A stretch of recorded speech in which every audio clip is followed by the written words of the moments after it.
But let me ask you this. Let me just break the ice. Tell me about your name Jabroni. It's like Jabroni Grappler. What's that all about? Yeah, man. I just me and a buddy. I'm from Chattanooga, Tennessee, and me and a buddy just kind of started calling each other jabronis just from being degenerates.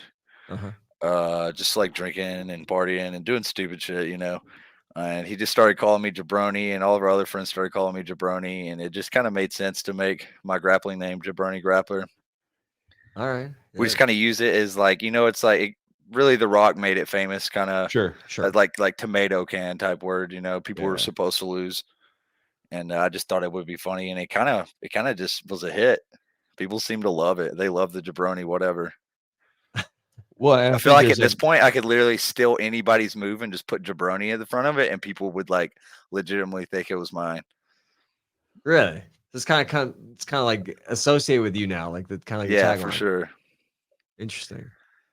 Well, I think that being good at grappling, right, and being good at it, and messing around and calling yourself a jabroni and having some fun, like self-deprecation a little bit is it's fun. You know what I mean? It's fun, and people kind of they respond to it well. Speaking about being, like you said, degenerate and drinking and partying, I feel like I read one of your posts where you were saying that I guess back in the day you used to be a little bit wild and stuff like that. Was that before jiu-jitsu, or was it during jiu-jitsu, or what? Well, I mean, I've been doing jiu-jitsu like 16 years at this point. So I started when I was 12. It was really just me and my friends, like watching UFC. We had bought some gloves. But I mean, over the years, from being a teenager in high school to even recently, just a couple years ago, I was pretty wild. And honestly, I still am pretty wild. I've just I just maintained it a little bit better. I'm much more disciplined in that area of my life. I really started taking it seriously probably 2 or 3 years ago.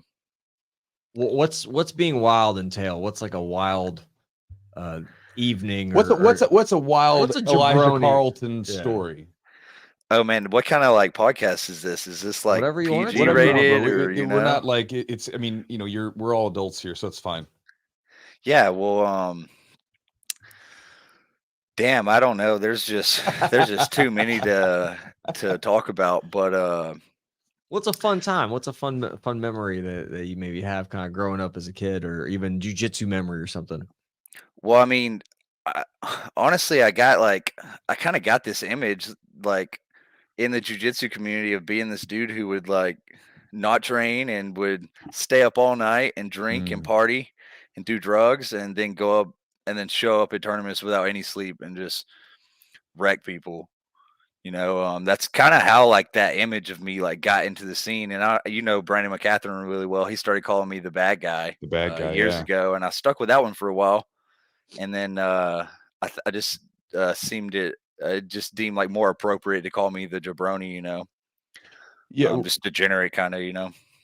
Well, that was like the first time I saw you grapple like a couple times at some different like small tournaments in Tennessee and stuff like that. And then I remember like where I really saw you, I was like, damn, that kid's gotten good, was with the you're an adult, of course, but you're younger than me. I'm an old man. So but I saw you, Chewy? I'm 38, so I've got you by 12 years, right? So 10. Oh yeah, you're 28. Sorry. I can't math so good right now. But I saw you at the PGF, and I was like, and you were just, you were finishing dudes left and right super quick, and I was like, oh man, like this kid, he looks good.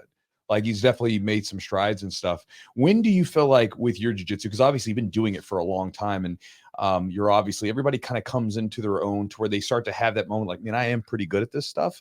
When did you start to feel like that for yourself? Like mentally, you're like, man, I'm pretty good at this stuff, and maybe I really want to dive into this thing like full on and be more disciplined with it and all that stuff. Honestly, I feel like I've always been pretty good at it. Like just naturally, just had like long legs. I always had a good triangle.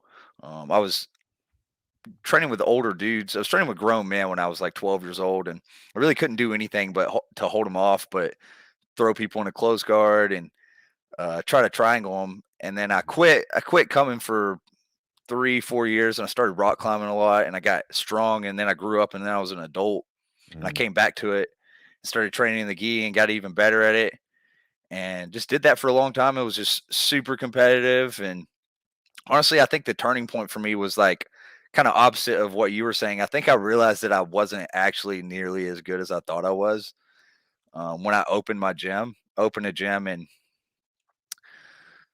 when did COVID hit? Was it 2019? Was it March of 2019? 20. It was 20. Okay, so I opened my gym in like October, like the end of October, the beginning of November 2019, in downtown Chattanooga, right before COVID hit.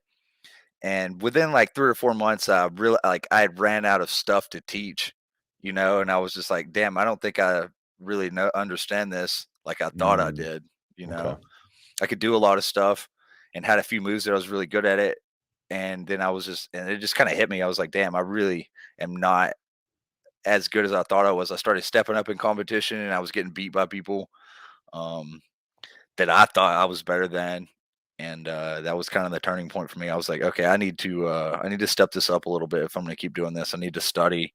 And that's what I did. I just started buying instructionals and diving more into the learning side instead of just like training and competing.